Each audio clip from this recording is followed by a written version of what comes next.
it seems to me, Katt, that you had a lot to get off your chest. I don't say any of these things if my name is not breached by these people on your platform. If you give a liar a platform to lie, then I'm not being messy by saying, hold on, that never happened, it's untrue, and there are hundreds of witnesses for each thing I'm saying. Martin tried to put me in my first dress.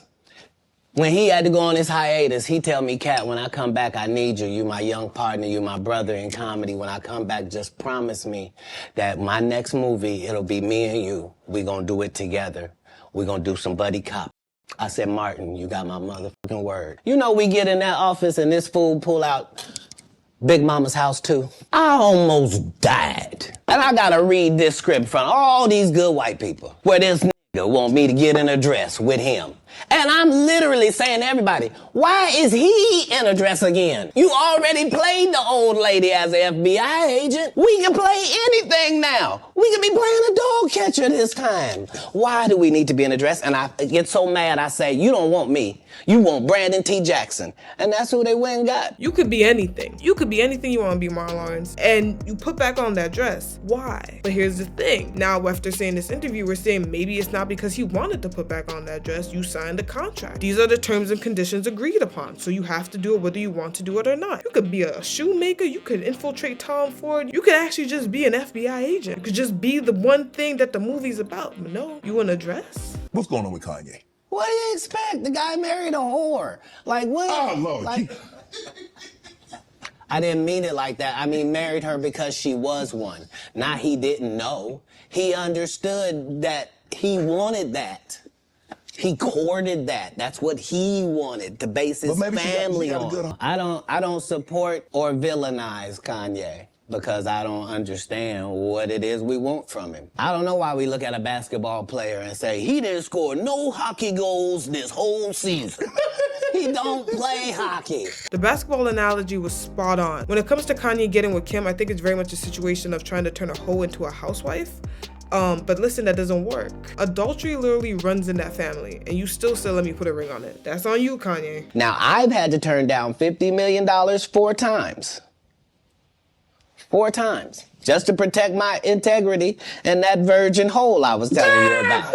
Right. Because P. Diddy be wanting to party. And you gotta tell him no. You got to tell him no. I did.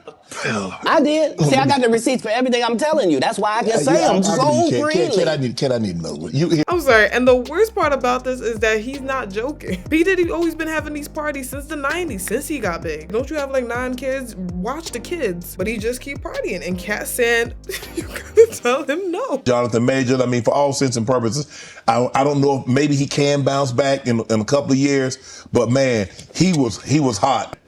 Just like that. Maybe I'm a conspiracy theory, but I thought Katt Williams said any time they make you into that position, part of that contract is you do understand whenever we want to take you down, we can, right? Part of giving you the world. First of all, they went around the world for 2 years straight telling any women that would listen that this was a good-looking Negro. Mm-hmm. Since when? When did y'all start liking a big nose? And when did y'all like a little head and a big jaw? When? Since when? That look like my daddy. When you start liking my daddy? You like black people's features like that? If this ugly nigga is good looking, then all niggas is good looking. Anytime you see them telling you something you can't believe, just understand it's a play. I remember when Jonathan Majors was taking off. I was like, why is this guy everywhere? What is so special? I didn't get it. And in the same way he shot up, the same way he came down. It was very quick. Now we're seeing that if it looks too good to be true, it most likely is. This is like Steve Harvey telling people he used to be homeless. That's my story. That's not his story. Steve Harvey wasn't never homeless. When Mark Curry was touring with him 25 years ago, he was making $3,000 a show in cash and doing 5 shows a week. They just tell the stories. Thanks to my wife, I'm where I am. You said that about the first wife. You forget that? You told us it was her. Then you went and married somebody else that think like a man. Like, what are you talking about? They think they can rewrite history. So here's the thing. If you haven't seen it, you can look it up. Steve Harvey being homeless. Like, he had a whole thing back when he had this talk show of like the people who took him in, and he's talked a few times about it. I'm hearing Katt what he's saying. There are a few things I'm like, okay, hold on, because that would have to be a thorough lie. And listen, he did address that. Like, a lot of these people, some of them are just lying. Why are they lying? We don't know. They just liars. But I've known about that being a part of like Steve Harvey's story since 2010s, and then to push it out, like, who knows? Maybe it's to make him look like he's this down-to-earth, homely guy. I don't know. But to hold on to something that's so completely false, I wouldn't put it past Steve Harvey, but I also don't want to go all the way and say that he wouldn't do that. That would be a very big drag if he was doing that all this time. That would be crazy. But let me know in the comments, do you believe Katt, or do you think Steve is actually telling the truth? Also, if you made it this far into the video, please don't forget to like and subscribe. I really do appreciate it. Thank you. In 15 years in Hollywood, no one in Hollywood has a memory of going to a sold-out Kevin Hart show, there being a line for him ever getting a standing ovation at any comedy club. He already had his deals when he got here. Have we heard of a comedian that came to LA, and in his first year in LA, he had his own sitcom on network television and had his own movie called Soul Plane that he was leading? No, we've never heard of that before that person or since that person. What do you think a plant is? Maybe people don't understand the definitions of these words. He just did his documentary with Chris Rock where he shows you that his whole upbringing in comedy was on the East Coast. Yeah, it was. So how simultaneously was he here in Los Angeles doing the same thing? It didn't happen. It didn't happen. And I hate to seem like a petty individual for picking apart lies, but Jussie Smollett gonna keep lying until you say we don't believe you. Now, I'm not sure if Kevin actually is a plant, but I will say his fame has always made no sense to me, because I'm pretty sure most people can agree he's not Bernie Mac, he's not Dave Chappelle, he's not Katt Williams in terms of humor, yet for some reason he gets millions, these massive movie roles, like at least 1 or 2 movies a year, all these specials and contracts, and it's like, you're nowhere near as funny as these other guys, yet all these people really want you that badly? Come on. That's the thing that Katt Williams is really trying to explain this whole interview. It's not that these guys aren't funny, they're funny, but are they funny enough to warrant this level of success and fame and wealth? Of course not. Steve told you that he stopped doing stand-up because he had 7 TV shows. The only problem is when he stopped stand-up, he didn't have those 7 TV shows. He stopped stand-up because he got in a comedy battle called the Championship of Stand-Up Comedy with one Katt Williams in Detroit in front of 10,000 people and lost because Katt Williams said he was actually bald and that was a wig. And I went in, and that's why he couldn't do stand-up anymore. The same Steve that went to go watch Mark Curry do his whole sitcom and then stole everything Mark Curry had. Now Steve got a sitcom where he the principal and he wear a suit and then he gets this high top fade, making all black men think he got the best lineup in the business, and it's a man unit.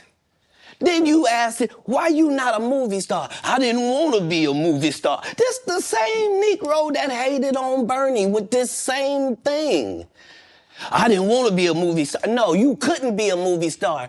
There are 30,000 new scripts in Hollywood every year. Not one of them asks for a country bumpkin black dude that can't talk good, baby, and look like Mr. Potato Head. There ain't none. Who cares that they wrote a placard for you to do Family Feud on? Like, you're successful because we're surprised you can talk for a living and it's entertaining that you're gonna say some funny country things. Anyone who's watched Steve Harvey knows he ain't that funny. I ain't never met anyone who actually said that Steve Harvey was their favorite comedian, like someone they love his comedy. Like his rise to fame and all these shows and things that he's doing, why so many people putting contracts in front of you, it don't make any sense to me. Are you related to Luda? No, so there was a crossroads where we were both invited to an Illuminati thing, and it had to be one or the other of us, and decisions had to be made. So it was both of us, we were equal.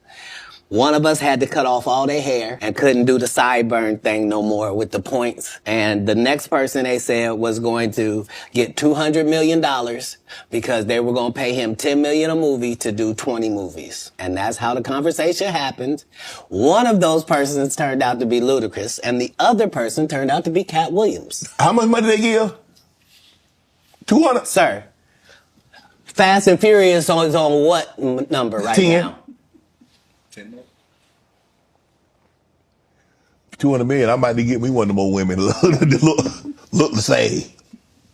That's what they all end up saying at the end of the day. Now, I don't think Luda's wife is a weird-faced, light-skinned woman, but Fast and Furious could have been finished. I'm talking about it could have been finished since 2013. It could have been done. Fast 6, perfect end to the movie. They said, let's make a Fast 7. I said, okay, one more time. Then they said a Fast 8. Okay. Because now we at Fast 10. And who asked for it? And mind you, none of those actors are good enough to be watching 9 movies later. I love Vin Diesel. I think he's great. But the rest of them, try something else. Make a different movie. Join a different franchise. No. You doing the same franchise 20 years later. Same mediocre crap. Same random explosions everywhere. Same rainbow cars, fast cars everywhere. Just an endless cash grab. And now you got The Rock. The Rock been in it since like, I think 2009. He don't add nothing. He's just there. I'm like, honestly, Fast 5 was a pretty good ending in my opinion as well. And the story ain't changed. It's just cars. And Hollywood has never heard this in 100 years.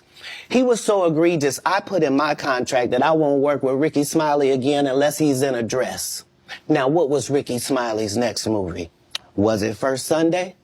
Did he wear a dress in it? You bet he did. It's in my contract. Why would you put that in your contract, Katt? That's where he's a believable actor. Him and Tyler Perry can't play a man to save their life. They play good women. And I believe that the best actor should be in the best role. We put too much pressure on Tyler Perry. You know what I mean? He ain't put nobody on. The people that been in his productions, they not famous. All of them can walk through the mall without security. Be what you gonna be, but put your people on. Or don't be wondering why people keep saying gatekeepers. Because clearly, y'all are keeping these gates. And did he lie? None of those actors have you really even seen outside of Tyler Perry studio, Tyler Perry production type films. And the few actors I've seen from Tyler Perry, it was typically before Tyler Perry was in the mix. So like before Tyler Perry really started to take off in 2000, a lot of these guys were doing their own little thing, but then they got with Tyler Perry. You don't really see them outside of the Tyler Perry ecosystem. I ain't never seen Janine on nothing. I ain't never seen Lance Gross really do anything. That man is known for his sexiness. Like, I ain't never seen any of them really do anything outside of Tyler Perry Studios. Correct me if I'm wrong. Let me know in the comments. But it looks a lot like when you sign a Tyler Perry contract, you signing yourself into Tyler Perry jail. You get to be an actor, but you'll never be bigger than a Tyler Perry production.